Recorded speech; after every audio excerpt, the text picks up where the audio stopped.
Welcome, Chaniece. I am excited to have you to the Lead with Excellence podcast.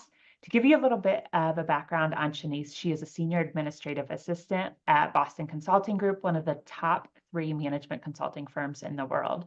She has over 10 years of combined experience working with small businesses, nonprofits, and Fortune 200 companies. And she specializes in business operations and administrative technology. In her free time, she enjoys reading, hot yoga, and spending time with her beautiful daughter.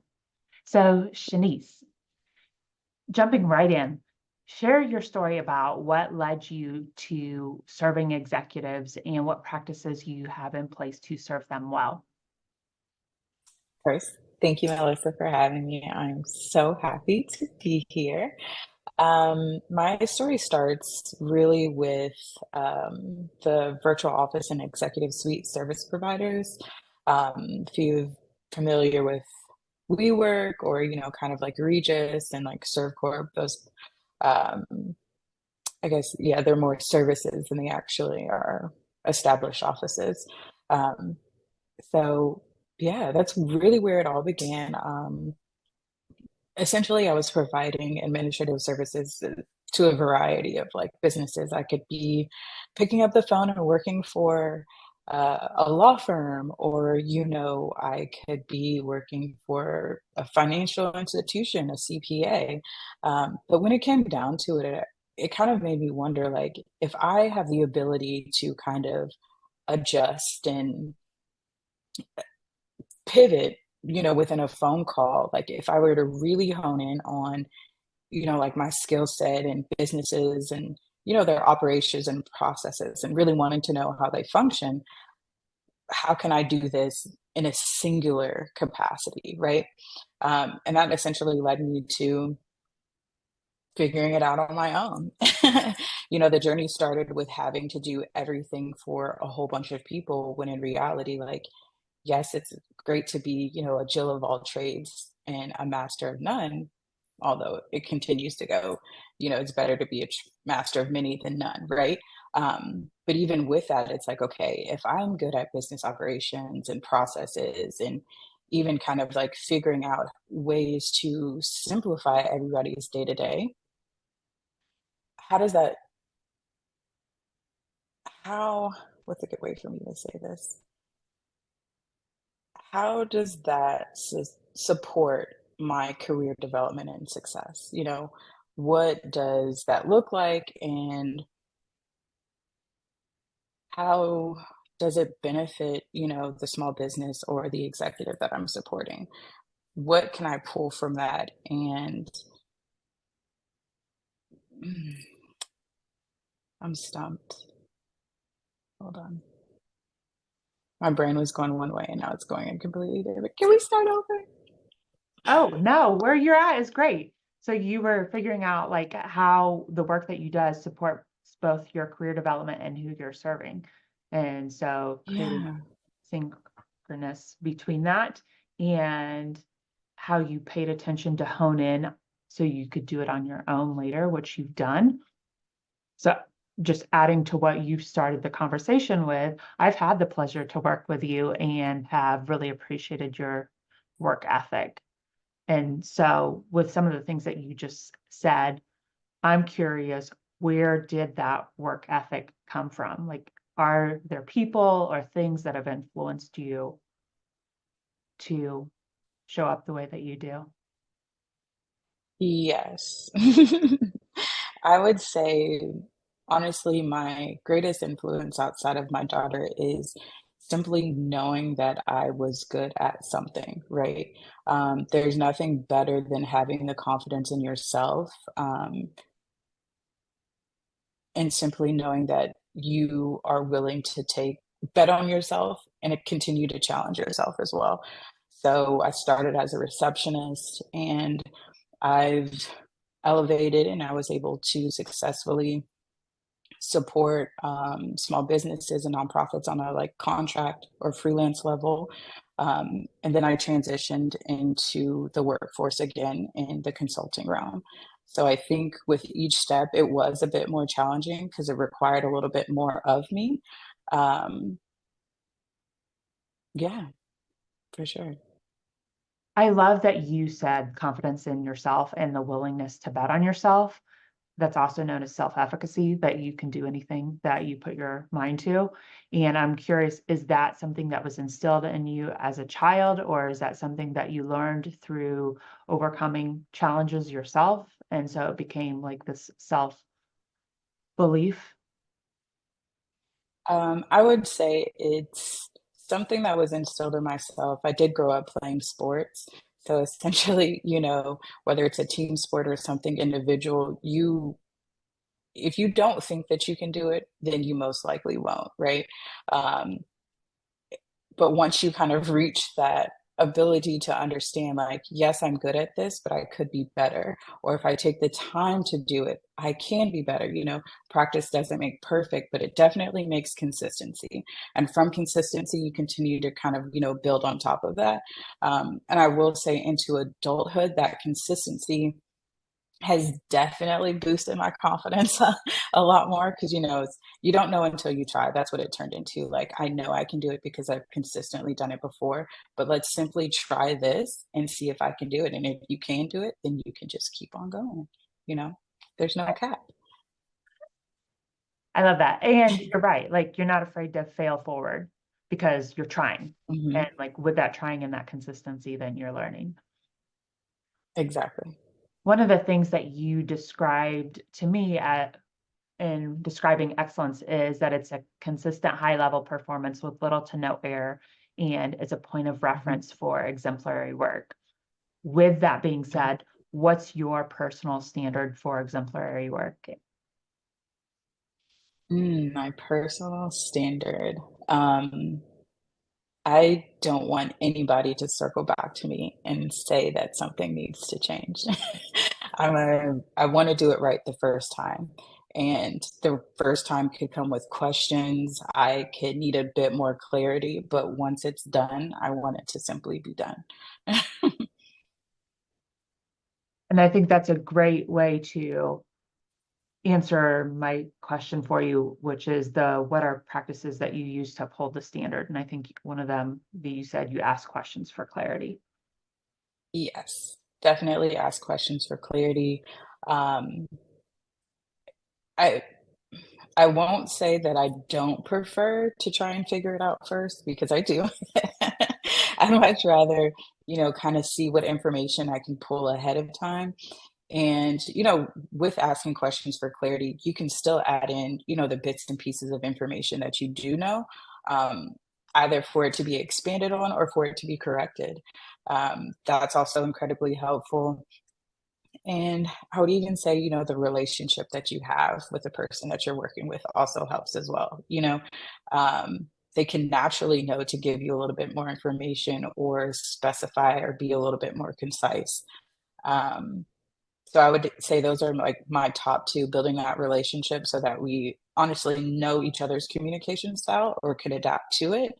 And then the second one, asking questions and getting additional context. Both of those go a long way.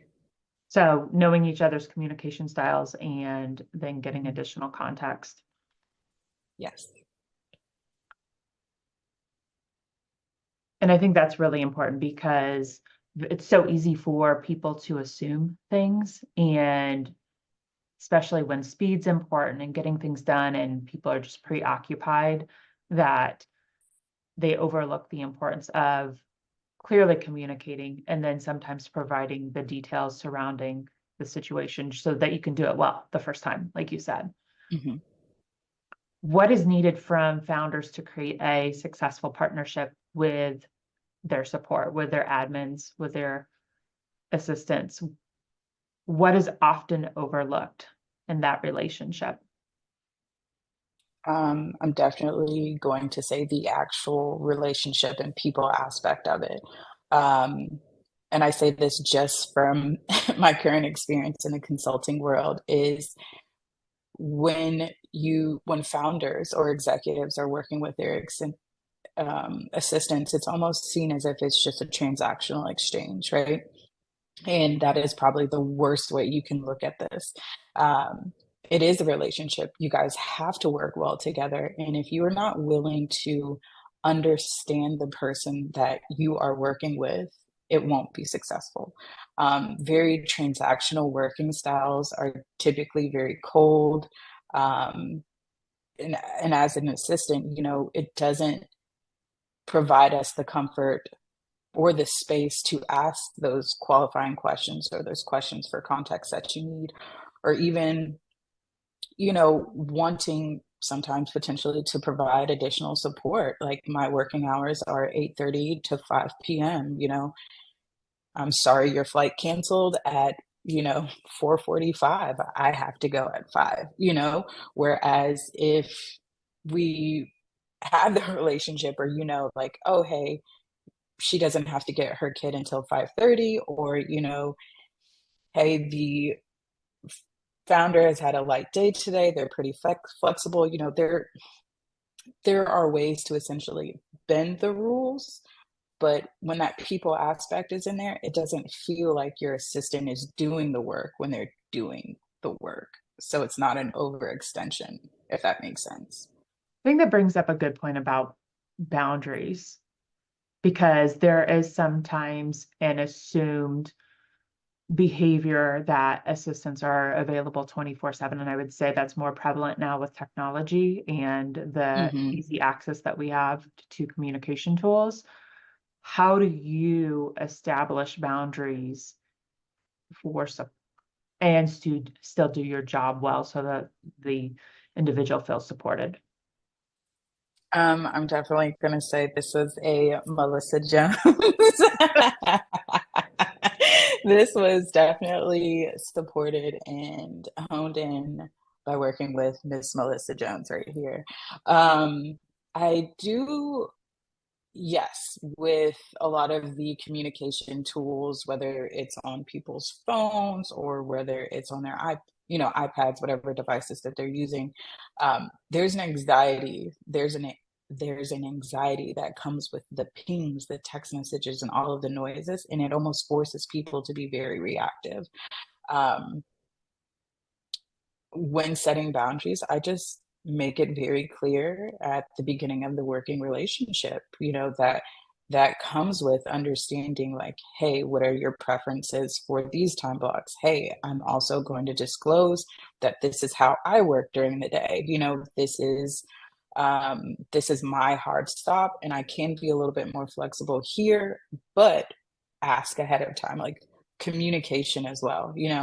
Um, well, communication for any essential or potential flexible time, but outside of that, you just have to clearly communicate it and make it known and consistently enforce that.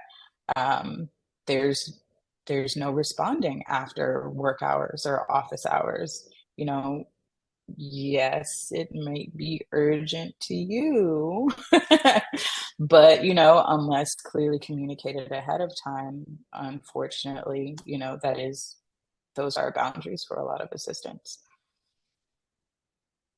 One of the things to tie to that I've learned is your lack of planning doesn't make it my emergency. And I think that 100%. underscores your point about communication, that if you're planning ahead for the week and you're communicating like what the priorities and the plans are, then your support, your administrative assistant, your executive assistant can then move things because they understand what your priorities are. And when you're working as a relationship, you can figure out like what works best in those situations.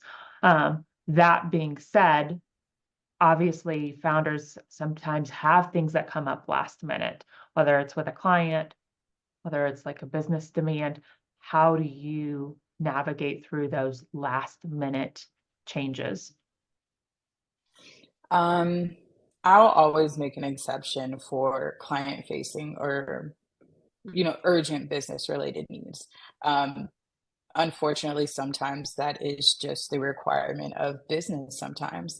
Um, if a client meeting has shifted and it needs to land within 15 minutes of, the end of day, you've got to land that meeting because you don't know if it's going to happen at 8:30, 9 o'clock the next morning when your day starts. That it's client facing and it's an urgent business need. So there are always exceptions, and unfortunately, that you just have to get the work done. There is a boundary there, um, once the task is completed, but again, you have to close that loop. You know, the urgent request came in at the end of the day. You were able to successfully get it done, close the loop, circle back, and let your founder executive know that everything is done. Um, any additional context or details or information you need to share, lay it all out, almost like an end of day wrap up, and let them know that you'll be signing off for the day. You know, I love that. And that's so helpful, especially for founders who are extremely busy, uh, because it reinforces trust, that closing the loop and circling mhm. back and saying things, what was completed or what was taken action on, because it's also about serving and it anticipates their needs or their questions. And I think that also ties into what you said earlier about you doing something well the first time and not having to go back to it again. That closing the loop is part of that doing something well the first time. Yes, 100%. What do you do to, like, do you have check-ins throughout the week to make sure that you and the individual that you're supporting are on the same page? And how often does that occur? What does that look like? Just like in general.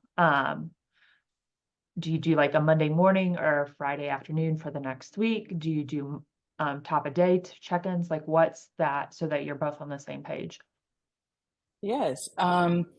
So right now, I'm actually supporting three different people. I support two partners and a managing director. Um, I would, I will say, out of the busiest, I do connect twice a week, Monday to kind of prep for the week, take a second look at the calendar, you know, kind of figure out what changes that we need to make, the priorities for the week, um, you know, or any ad hoc or one-offs that we need to have completed, and then a Friday wrap up. And that Friday wrap up, it does include, you know, looking out over the next couple of weeks, any changes, and closing any loose ends for the week that we've already had. So definitely once or twice a week. Um, and we go over as much as possible. The calls are typically 30 to 45 minutes.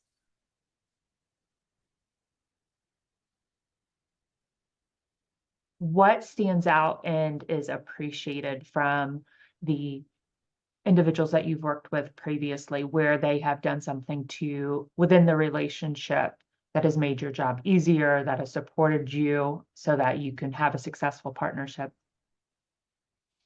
Um, Letting me take ownership of as much as possible or within my capacity, um, but also understanding like my working style. You know, yes, they may have had an assistant. Oh my goodness.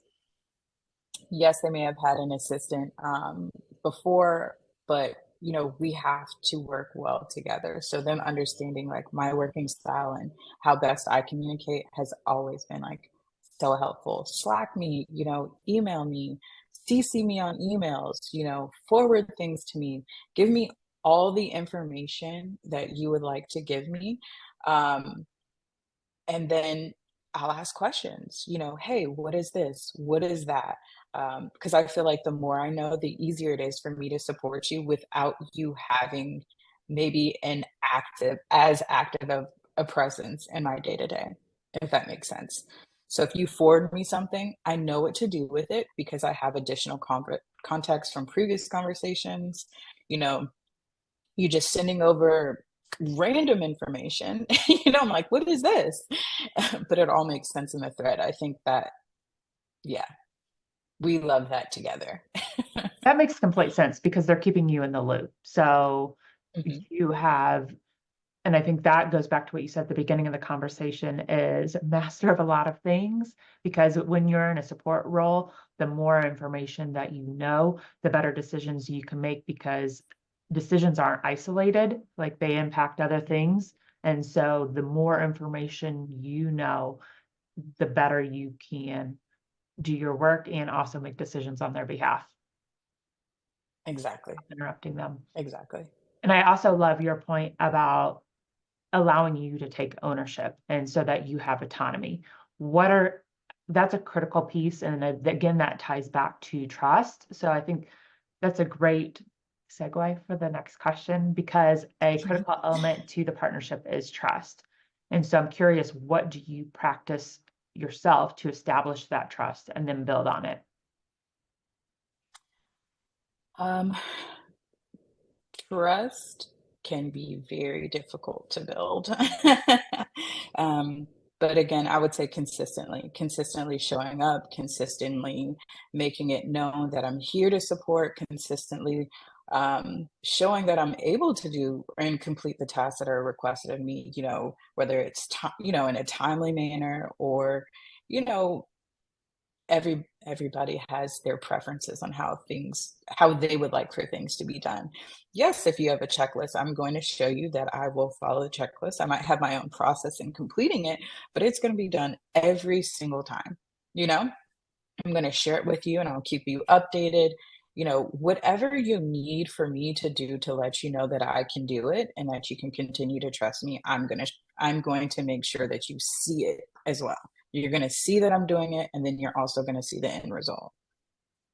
I love that. And I can, again, affirm that she does that really well. What is one thing then, too, that founders can do to support you in establishing trust with peers and clients? And I'm asking that because a lot of times when you're in a support role, you're also interacting with peers, colleagues that obviously they don't report to you, but you still have to work together and there's some influence that's necessary there. And then also with clients, whether you're making appointments, whether you're requesting information, and maybe they just want to interact with the founder only and not you. Like in those situations, like one, on the front end, what can founders do to set up the relationship so that way you can work easier with those individuals, and then on the back end, just support throughout the relationship? Mm, um, I would say to be included in the conversation, especially like when necessary. Um, because of course you'll run into situations where you are not the preferred contact. Um, but sometimes the founder, they will need to be a little bit more assertive in that part of the communication, whether it's like a, hey, looping in Chaniece, as required for this specific task. I'll follow up with you once completed. Certain situations, you can't avoid it, but properly looping in or including your assistant, whether it's almost like a give or a take, or if the client that you're working with has an admin or an operations assistant, encourage that relationship there, or even let them know like, hey, they can coordinate this and we can have our own our conversations. But that's that still keeps us in the loop, but on a more positive side, building the relationship or putting your assistant in the position to build a relationship with your client or another founder's assistant also supports, you know, business development. The simplest way to put it, it supports you because half of the time the assistant is a blocker.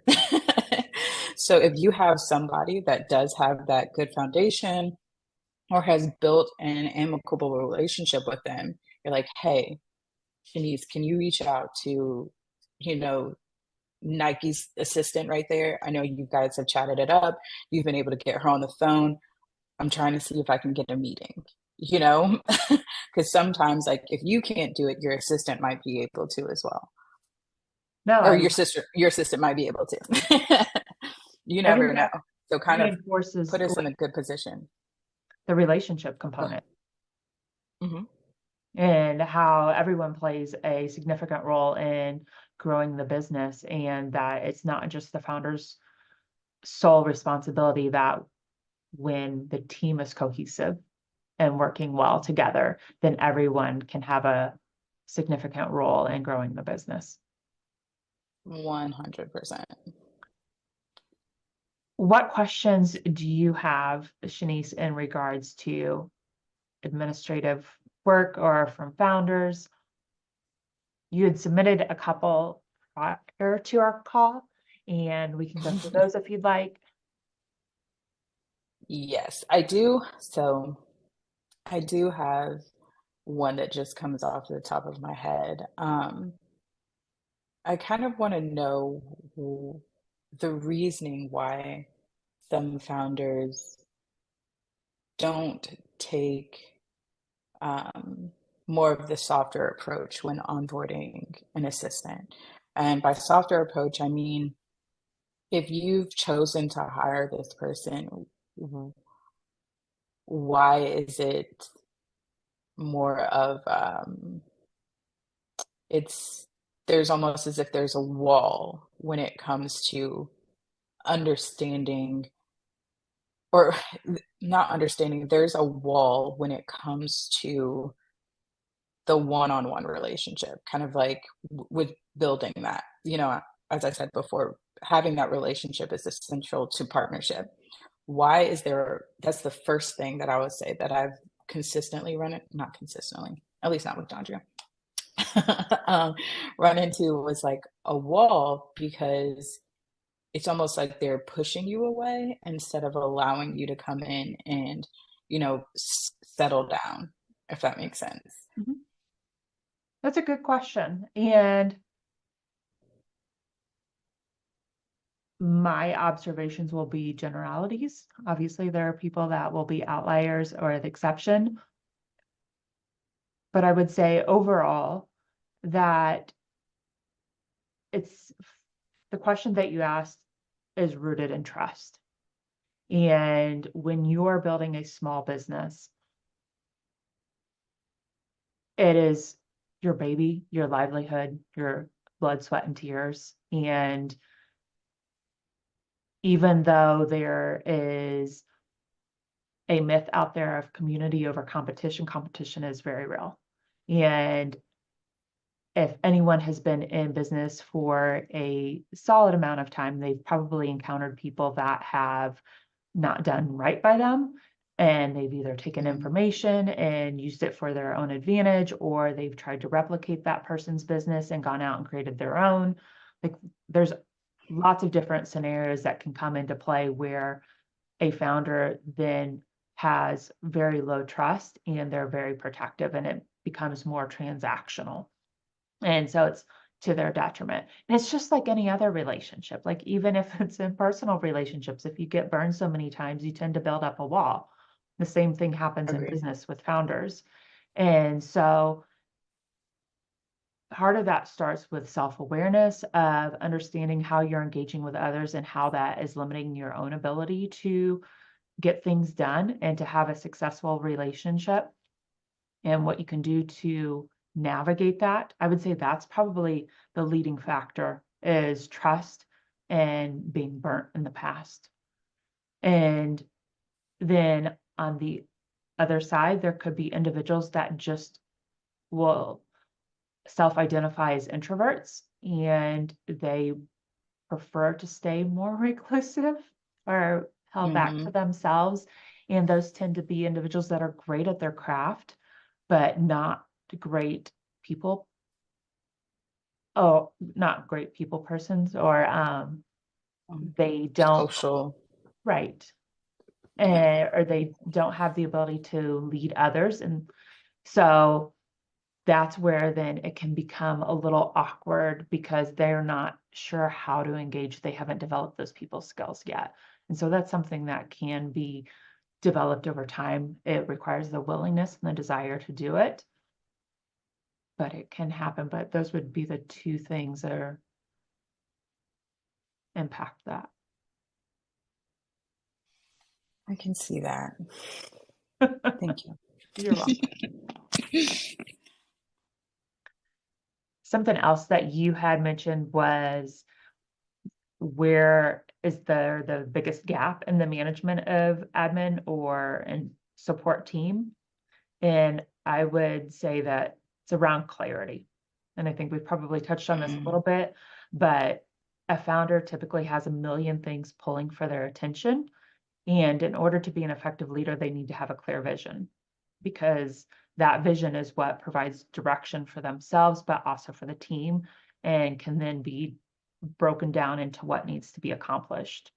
And it's critical because there are so many things that a lot of people are subject to the shiny object syndrome. They see the latest tool, the latest course, the latest revenue stream, and they're like, oh, that could work for me. But does it? And does it Can support it? does it support the mission of the business? And I think that's where that clarity is critical, because if you don't know what you're doing and why you're doing it and how you're doing it, then everything looks appealing. And so it's really getting clarity about who you are as a founder, owner, what you want out of your business, what your business is, purpose, the vision, what problem are you trying to solve, and how are you doing it? And is that problem something that is sustainable, where other people want to join you and help you solve that problem? And Mm, without that clear vision, then it also, back to what you said earlier about consistency, then it creates inconsistency in direction for the team and creates a lot of chaos. And when there's chaos, people mm. aren't confident, they don't do their jobs well, there it impacts morale, everything. But once they have clarity about exactly what they need to do, then they're able to quickly take ownership and get things done. What do you, how does that compare to what you've seen? Honestly, I think you're pretty spot on with that one. Um, Especially with that last statement, my brain kind of went to, when you have the confidence in what you're doing, you almost automatically reframe your approach to how you do things. Um, but with the founder's clarity also comes a lot more like direct and concise instruction. I know what I'm doing because I understand what you want me to do right now. Um, yeah. I would say within the 4 years that I was doing like contracting and freelancing work, you can, um, I would hate to put the spotlight on her, but she was in higher education and she did a lot of like program evaluations. And there was, unfortunately, I told her I had to stop working with her because it just felt as if I was being paid to do nothing. I didn't know what she wanted me to do. Um, I didn't have access to a lot of things because she was a little scared to give me access to things. I was pretty forward with asking her how I could build trust so that we can do these things. And, she told me I was doing everything that I could. Um, but I wasn't doing anything at all. I would ask questions. I'm like, okay, so what are we doing here? Who do I need to be in contact with? And it just didn't work. And then on the opposite end, even working with a managerial firm, and some of those small growing pains, there was still a mission there. There was a sense of where the business was going to be. And with that, I was like, okay, well, if you want me to do this, this is the process, right? I can follow a process. I'm glad that it's there. I'm happy that you have the process there. I'm happy to know what I need to do because when it becomes a task or something that is assigned to me, I can get it done. And I know that I'm fulfilling my end as your support. So you can definitely feel the difference. And obviously I hated to have to tell someone like I can't work with you anymore because essentially there was no clarity. I didn't know what I was doing. We didn't know what we were doing. Do you think in hindsight that there's a possibility that you had few tasks because she didn't have processes in place to delegate out projects or items? And so she would Yes. have to I take, will know you? counter. Yeah, I Mm. did attempt to write some SOPs for her to help out.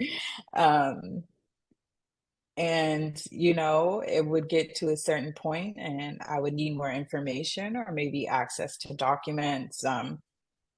As you know, you definitely supported me in kind of making very clear procedures with snippets and references, and templates. And before then, it was just simply a screenshot. We're going to see what it is, right? But I can't screenshot or share an image of somewhere, you know, a team member is onboarding if you don't give me access to the folder, or if I don't know what the document looks like at all. I can't tell them, hey, this is what it should look like. You've already received it. And I don't even know. Yeah, I think that was definitely our main hiccup. I don't know why, but I did not have access to a lot of information. Well, trust, but yeah, I agree with that, the trust part. But then also I mean, if you're going to hire someone, you ideally want to set them up for success. And I think you'd asked, like, what's the Mhm, best approach for founders to take when seeking admin or operational support? I would start with one, having clear expectations for the role, what their responsibilities are, what success looks like in that role, and establishing boundaries. Again, because the support and of being available 24/7, what are those time boundaries and communication boundaries as well? Because with so many different platforms, like that can create a lot of chaos as well. But it starts with having clear expectations for responsibilities and success. And if you can't define somebody's role, then it's really hard for them to show up and meet your expectations if you haven't defined them yourself. And I agree. then boundaries of mutual respect for someone, especially when you guys are working that closely together. I say this tongue in cheek, but also very seriously that it's not the devil wears Prada. I am not an advocate for making people your peon, for making them run and get your coffee, for making Mhm, them polish your shoes, whatever the case may be. I understand that there's personal support and assistance, but there's also the part of, again, treating that person as an individual and not a transactional relationship, that you see them as a person. mhm, So if you need them to take on personal support responsibilities, make sure that that's in the responsibilities lined on the front end so that they're choosing to opt in for that. And then not assuming that the admin understands your needs, being very clear with the direction and the desired outcome. And I think that's easy when people are so busy, founders especially, and you have so many things going on that you automatically share a command or a directive in passing and assume that the individual can pick it up and run with it. mhm, That's ideal, but that only comes through an established relationship that comes through time and experience and trust for them to be able to read your mind and to mhm, anticipate your needs. They mhm. can't do that within the first 3 months, let alone, I'd still say within the first 9 months. I mean, Yes, for sure. depending on like how healthy that relationship is, how often you communicate, how often you touch base, also the strength of the individual, how that relationship manifests. And then to your point about relationship, when you're recruiting or hiring, seeking admin support, it's a mix of personality and skills. So I'm Yes. a big advocate for hiring someone based off of their work ethic because you can always train somebody. But I would say even more so in a support role because that person is an extension of you. They're your right hand. You really need to have a great working relationship. So is it someone that you vibe with? And also, I would Can be you learn how to vibe with them? Can we uh, figure this out? but it's also important that they're not an your identical twin either, because you want Mhm, somebody that is able to supplement the things that you're not good at so that you have this like yin and yang relationship, that it's a balance of both and you can bring out the best in each other. So some things to keep in mind, like when you're looking at that personality side, the behavioral side, and then of course the skills, you want somebody that has the technical ability to meet the functions of the job and the responsibilities. When you had talked about leadership, you had described leadership as accepting and understanding the human side of people and relationships with professional boundaries. And one of the things that is really important in the workspace right now is flexibility. So I'm curious for with you, like how would you recommend or what's it look like upholding excellence while still being flexible? Because I think that's the biggest thing is like employees want flexibility and founders and leaders want excellence in the role. And so how do you accomplish both? There's a standard of output that I have, right? I have standards for um, the work that I do, right? Um, and I think with that, it allows for more flexibility. Like, my intent is to obviously do things correctly the first time, make sure it's done well, and be consistent, right? So if I'm able to do that, then I have a standard that I'm going to hold myself to, right? The founder, my executives have standards as well. Of course, everybody has working standards, but I'm going to make sure that their standard, well, my standard is higher than their standard. So that way, when it comes down to requesting additional time or a midday break or stepping away for a while, that they understand, regardless of the flexibility that they've provided me during this time or the day, that they know like it's going to be done and it's going to be done well because it's consistently been done that way. Have your own standards, but also be consistent. I'm not going to drop the ball because I needed a 2-hour block within, this time frame. But also in my current position, we're required to have backups. So if I know that I'm going to be away for longer than 45 minutes to an hour, I'm going to have a backup in place that can also assist in supporting me. But sometimes with founders and small businesses, your team might be a little bit different. So in that case, like, can I have forwarding on the emails during this time? So maybe it comes to like my personal email. I might not be able to respond immediately, but I know it's something that I need to action ahead of time. So when I do return, I'm mentally prepared to dive in and get it done. Because again, I have my own standard of working that I know I need to uphold. So, I love yeah. that. And to summarize what you just said, I am hearing that you're essentially creating margin for yourself to have the ability to be flexible. So because of your performance, because you are setting yourself and the founder, the executive up for success, then that creates the margin where then you have extra room to be flexible because they feel supported and they Mhm. trust that the work will be there. Yes. I love that. And it's the reason also I love it is because it's similar to something that I did as well in regards to vacation or paid time off is I didn't give anyone a reason to deny my vacation or paid time off. Like I Hmm. made sure all of the work that was required to be done was done before that time and that I had prepared for any anticipated needs during my absence so that I also would not be interrupted or bothered during Hmm. the time off. And I think that's the key, like setting the people up around you for success. So that way, again, you have that margin to be a piece. Like you're essentially creating peace of mind for the other individual so that you as well can have peace of mind. 100%. We're avoiding chaos. I don't want to come back to chaos at any time, whether it's after a half day or an entire week. I don't. I love Let's, that. yeah. That's a No perfect chaos. place to end our conversation. Thank you so much for joining me today, Chaniece. It's been a pleasure to see your face and to talk with you and to share your wisdom with others. And I wish you well.